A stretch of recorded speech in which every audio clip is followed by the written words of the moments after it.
Han säger det som Gud vill ha han att säga. Hej, hjärtligt välkommen till verklighets.f till dina bäck som sitter här. Och i det så får jag ha om sista parten av Náðigávurnar. Hesen person öder Náðigávurnar för just hesar. Nu vi vet att hver Náðigáv i Bibeln nämner, så får vi hitta till hesen gaven och spyrja för just hesar. Och hur så viskar det här? Och är vi börjar så vill vi minna 3 ting. Och att vi läser Náðigávurnar särskilt 3 kapitlen i Bibeln, Rómbrævinum 12, 4 och Efesus 4. Och här så vi att Náðigávurnar är omlag 20 tillsammans och att inte ödla ha som Náðigávur. 2. Jag ska minna att det ständer omkastan jag vill mot känna och andalig Náðigávur är vi brukar det här eller tjäna gode. Och att det nekt tydningar miklar att göra allt för god än att röna finna det hver Náðigávur man hever. 3. I Nutestamentet så söker vi att enda mali och atlan vid Náðigávurnar är för att tjäna samkomne, lika med hesar. Och inte så självmon eller höjmon. Och nu får jag snacka om Náðigávurnar, just hesar. Och vi får täcka det här som jag har mest att säga om först. Så vi får inte gänga ett listan som jag sätter upp. Först för att ta som Áposlagávan. Vår apostel med 20 påbörjade eller sände på. Vi läser, och han gav och näkare till apostlar. Efter Jesus var färdig till himmel så valde han samkomne lärsvänner till apostlar och så näkare är det tre, med Anna och Paulus. Hesar män som var utvalda till apostlar hade att se Jesus vid ägnon egen. Och här är nämligen 8 krövning för att kunna vara apostel. Apostlarna fick uppgåvande från Jesus att prätika ordet och börja samkommer. Vi kallar det apostliska myntlöga. De fick kraft att präkva god inblåsta bådskapen om Jesus. Vi tecknon, undron och kraftagerðir. Sambart hesen versen. Profetagávan 8. Och han gav oss näkrar till profeter. Uppristning Jesus gav samkomna näkrar profeter. Här mittlen var Paulus. En profeter är en talsmäver eller båber i Guds. Han säger det som Gud vill ha han att säga. Och att det var aktuellt i en tog här folk inte hade allt år Gud sammanlagt som i det. Här vid har Biblerna. Profeter fick bönlös uppenberingar från Gud och Gud vi är till samkomna. Vi först kunde en profeter se från man undan kan för hända, men det var inte alltid. Profetagávan 2. Och i en sekundär tydningen kan ordet profeter vara en som ber fram det som Gud långt och har uppenbara och i Bibeln. Aron i gamla testamentet är ett döme om en slagen profet. Han bär bojene våre som Moses hei finner fra Herren. Ta seg Herren vid Moses. Jeg setter det til god for farao. Og Aron brødren skal være profetertøyen. Du skal tale alt det og jeg aldrig her. Så han skal Aron brødren si at det vid farao. For at han skal lete ursøsmenn fra landsøyne. Hese sekundære profeter, altså Aron, har ikke sjølver undergjønt bådskap fra god. Men profetera eller bæra fram årgods vid kraft. Bibeln som god langt har givet okkom. Hese profetera. Tal sig att tala till uppbygging, användning och tröst till samkomna. Kunnskapartala och vísdómstala. Kunnskapartala och vísdómstala är ekvilliga lykar. Det är att känna god, vilja hans ära och gröja falskjön för att vi. Läser vi om hesar gaver i Bibeln så söker vi att det lyckas ekvilliga nek profetagávan. Vid kunnskapartalan kan han säga för upplysningen som är goddomliga uppenberingar. Vi söker att Paulus hesar gaver och har uppenberat okkom många kunnskaparår och i Bibeln så vet jag var stora glädje vid det. Jeg sier det kan löndermal, vi skulle ikke ødel såna, men vi skulle ødel ombrøydast. Og så er mange andre vers her, som de kunne lese, og annars tror jeg vi messenger til utblodgene som hører til dette videoet. Og annars hvis du vil vite mer om dette, så kommer et video av ordet.f om just dette evne Náðigávurnar. Ápostla, Profetagávan, Kunnskapartalan och vísdómstalan. I Bibeln så jag vet att apostlar och profeter i primären tydningen och Kunnskapartalan eller vísdómstalan för Náðigávur som lade grunderna för samkomna. Paulus säger i Efesus tid eller vid som uppbyggt är av grundbödliga apostlarna och profeterna och hodnastönen i Kristus Jesus själver. Orgods eller Bibeln är det som profeterna i gamla testamentet och nya testamentet och apostlarna är gåa och inblåster av gode. Vi kunde örna säga att här var gör och betongarbetsmänner. Hoyr, löddo, grunderna. Och tals tar var livet har grundvödlen var livet att bygga. Eller ta böckerna nya som inte var skriva här. Och i det så har vi apostlarna, profeterna, kunnskapartala och vísdómstala nedskriva i nya testamentet och i Bibeln. Och det är således i mittlocken i det och i Bibeln.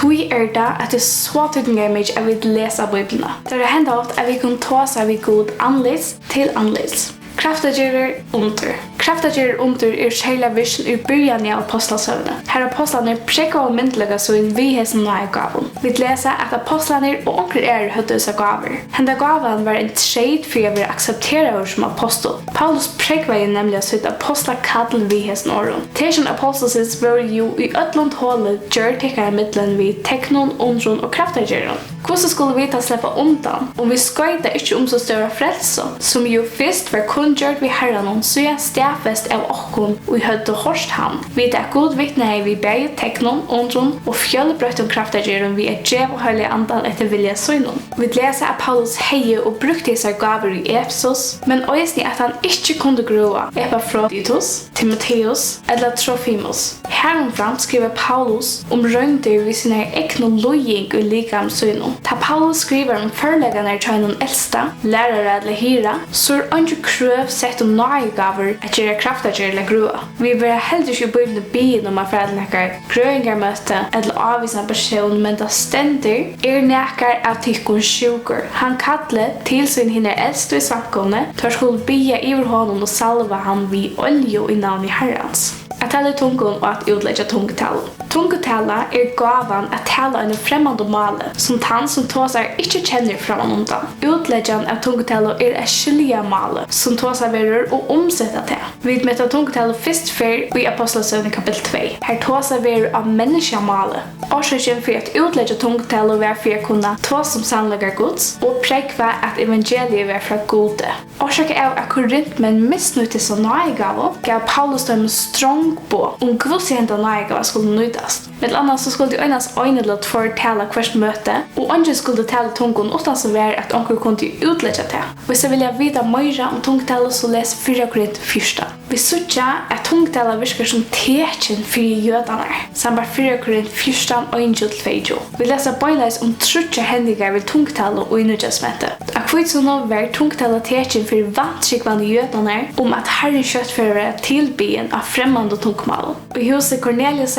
så var tungtalan tekjen for i var som at høylige anden øysene var given høytningo. Vi Ápostlasen Nudjan var tungtalan tekjen for lærersvann Johannes at Paulus nu var tørre andalig løyere. Det sender 4 Korint 1-2, så det tungtala til tekjen. Og så har vi et Náðigávar av listan som syndemar ønfaller å tås om. Evangelisera. At evangelisera å forklare evangeliet grøyt og klart. Og høyest nøkker av å finne gaven at evangelisera, så har vi et ødel finne på å være vittne for Herren.